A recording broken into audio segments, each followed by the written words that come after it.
Saudara, Satgas Penanganan COVID-19 Riau meminta warga melakukan sholat Id di rumah masing-masing. Hal ini dilakukan karena kasus COVID-19 di Riau mengalami lonjakan dalam beberapa waktu terakhir.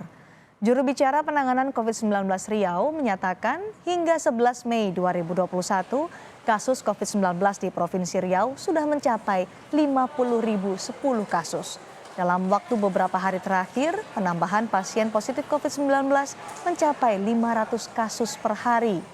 Hal ini terjadi karena warga dinilai sudah mulai abai protokol kesehatan.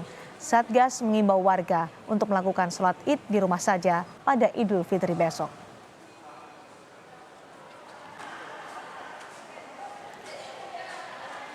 Syawal tahun ini, kami menghimbau sholat Id atau sholat Idul Fitri lakukan di rumah.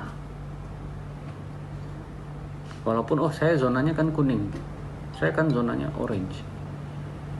Kami menghimbau, tapi kalau merah udah jelas dilarang. Tapi walaupun zonanya nggak merah, kuning ataupun orange, karena ini sholat sunnah, lakukanlah di rumah saja. Terkait imbauan sholat Idul Fitri di rumah saja karena jumlah kasus COVID-19 yang meningkat di Riau, kita telah bergabung dengan Gubernur Riau Syamsuar. Selamat sore, Pak Syamsuar. Selamat sore, Bu. Pak Syamsuar, jadi wilayah mana saja yang diimbau untuk tidak menggelar sholat Id berjamaah di masjid di Riau?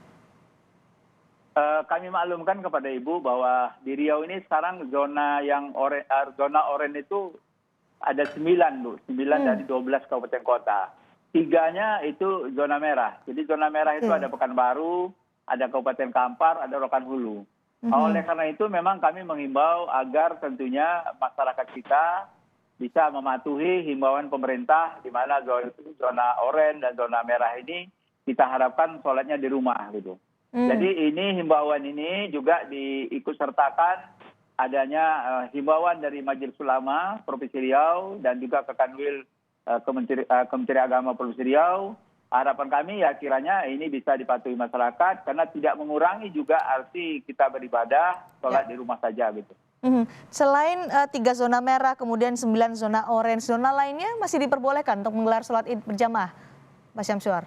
Yang sekarang di Riau ini sebagian besarnya ya zona-zona oranye, Bu, dan tentunya ada zona merah. Walaupun di dalam zona oranye memang ada zona hijau ya, tapi itu tentunya di daerah-daerah kepulauan ataupun desa-desa yang jauh terpencil dari masyarakat kita. Khusus yang di zona hijau dan zona kuning yang daerah-daerah desa terpencil sana yang tentunya ada batasan-batasan yang perlu ada pengawasan dan tentunya ada persentase yang kita izinkan.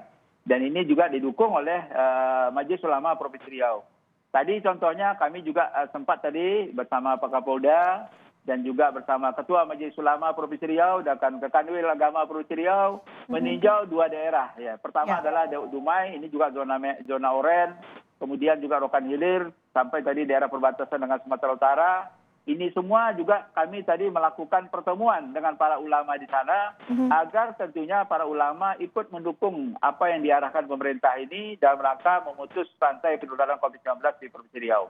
Karena kita tahu bahwa tentunya dengan adanya batasan-batasan ini semua adalah dalam rangka untuk memutus rantai penularan COVID-19. Dilarang untuk ada imbauan untuk tidak menggelar sholat Id berjamaah di masjid. Bagaimana dengan di lapangan terbuka atau di wilayah-wilayah terkecil, misalnya di tingkat RT ada sekitar dengan jumlah terbatas, apakah ini juga dilarang, Pak Syamsuar? Ya itu termasuk, Bu. Ya artinya sekarang kan saya sampaikan tadi zona di Riau ini kan ada zona oranye dan zona merah. Jadi artinya tidak ada lagi zona kuning dan zona hijau. Saya katakan tadi ya terhadap zona oranye itu memang ada zona hijau, tapi itu tentunya atau zona kuning yang ada, tapi itunya tentunya di daerah pulau sana ataupun di desa-desa terpencil yang jauh tentunya dari keluar masuknya orang. Ini terhadap hal ini memang ini ada kebijakan dari masing-masing kepala daerah kabupaten yang bisa membolehkan tentunya dengan batas-batasan yang di mana ada pengawasan yang ketat dan sekaligus juga tentunya pembatasnya hanya 50% yang boleh sholat itu. Kami memang menganjurkan dan mengimbau kiranya juga tidak mengurangi artinya kita melaksanakan sholat Idul Fitri ini di rumah saja karena ini juga bagian dari ibadah kita, ibadah sunnah. Betul. Tentu untuk supaya masyarakat menaati imbauan ini untuk kepentingan yang lebih besar lagi, apakah ada pengawasan tertentu yang dilakukan oleh pemerintah Provinsi Riau atau justru akan mendekatkan atau mengedepankan pendekatan yang soft approach atau pendekatan yang lebih humanis? Ya, pendekatan kami tentunya melalui Majelis Ulama, Bu. Jadi tadi kami juga berkeliling tadi bersama Majelis Ulama dengan Kanwil Agama dan sekaligus juga memberikan pencerahan kepada para ulama di daerah agar mereka juga memahami harapan pemerintah ini. Dan insya Allah juga malam nanti kami juga akan mengadakan malam takbir nanti di rumah kediaman kami. Kami juga bersama Ketua Majelis Ulama, bersama Kanwil Agama, dan himbau ini juga akan disampaikan kepada seluruh masyarakat Riau agar masyarakat Riau dapat mematuhi dan sekaligus ini adalah untuk keselamatan kita semua lah, untuk bangsa dan negara kita cinta ini. Pengawasannya seperti apa, Pak? Apakah juga nanti akan melibatkan ulama? Ya, tentunya kami harapkan juga keikutsertaan para ulama, para pengurus masjid, tentunya juga dari RT, RW, termasuk juga kepala desa, lurah, dan termasuk juga tentunya saudara-saudara kita dari kaum muslimin yang lain yang ikut peduli terhadap tentunya penularan COVID-19 ini. Dan termasuk tentunya para relawan dan juga para TNI dan Polri. Dan kami berharap tentunya dari Satpol PP juga ikut terlibat. Dan ini kami harapkan tentunya kesadaran kita semua lah. Tahun lalu juga pada waktu Idul Fitri tahun lalu kita juga sudah melaksanakan seperti ini. Harapan kami ya tidak luar biasa lah seandainya kalau tahun ini juga kita laksanakan hal yang sama. Potensi kerumunan selain sholat id yang tadi sudah diimbau untuk tidak dilakukan di masjid-masjid, dilakukan di rumah saja. Potensi adalah malam nanti, Pak Syamsuar, ketika malam takbir. Apa yang kemudian dilakukan oleh Pemprov Riau untuk meminimalisir ada pelaksanaan malam takbir yang berpotensi menimbulkan kerumunan di sana? Oh, ini sudah koordinasi kita, Bu, dengan pihak Polda dan juga pihak Korem, karena memang ini juga sudah diimbau oleh kita, memang sama sekali tidak dibenarkan adanya takbir malam hari ini, karena itu ya takbir di rumah saja, dan insya Allah juga kami nanti akan melaksanakan takbir juga melalui rumah kediaman kami. Jadi ini himbau ini sudah jauh hari juga disampaikan oleh para bupati dan wali kota, agar nanti tidak melaksanakan takbir berjalan, Bu. Jadi insya Allah mudah-mudahan tidak dilaksanakan di seluruh wilayah Provinsi Riau.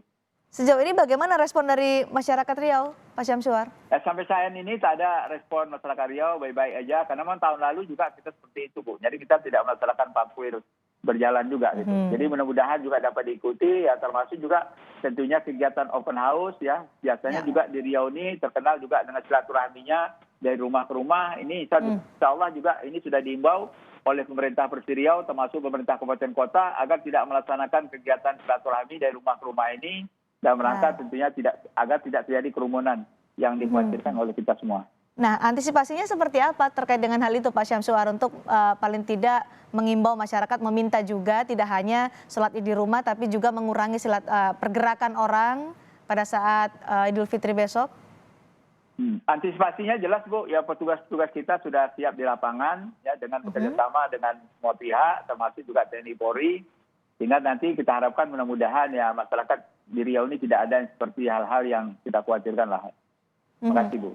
Ada konsekuensinya, Pak, kalau misalnya ada yang masih menggelar sholat id di masjid secara berjamaah atau pergerakan orang untuk melakukan kunjungan kepada keluarga atau kerabatnya pada saat Idul Fitri besok? Oh, sampai saat ini memang kami tidak memberikan sanksi, Bu. Tapi ini memang ya dari apa pengalaman kami tahun lalu juga sama seperti ini. Mudah-mudahan juga tahun ini juga bisa diikuti oleh masyarakat. Dan ini adalah untuk kepentingan kita bersama lah.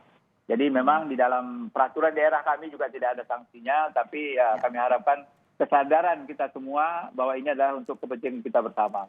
Apa yang berbeda dengan pengalaman tahun lalu pada Idul Fitri, Pak Syamsuar? Adakah yang ditambah secara ekstra ini untuk pengawasannya? Tidak ada, Bu, tidak ada. Tidak ada yang tambah di luar biasa. Tapi yang penting kita tentunya perlu ikut mengawasi. Mudah-mudahan tidak terjadi hal-hal yang tidak kita harapkan. Sehingga tentunya kita harapkan nanti tidak terjadi peningkatan penularan COVID-19 akhir daripada Ramadan ini. Baik, terakhir untuk Pak Syamsuar, silakan apa yang ingin Anda sampaikan kepada warga Riau terkait imbauan dari pemerintah Provinsi Riau pada Idul Fitri besok kan? Ya, harapan kami kepada seluruh masyarakat Riau ya karena memang kejadian peningkatan penularan COVID-19 ini tidak terlepas juga dari tentunya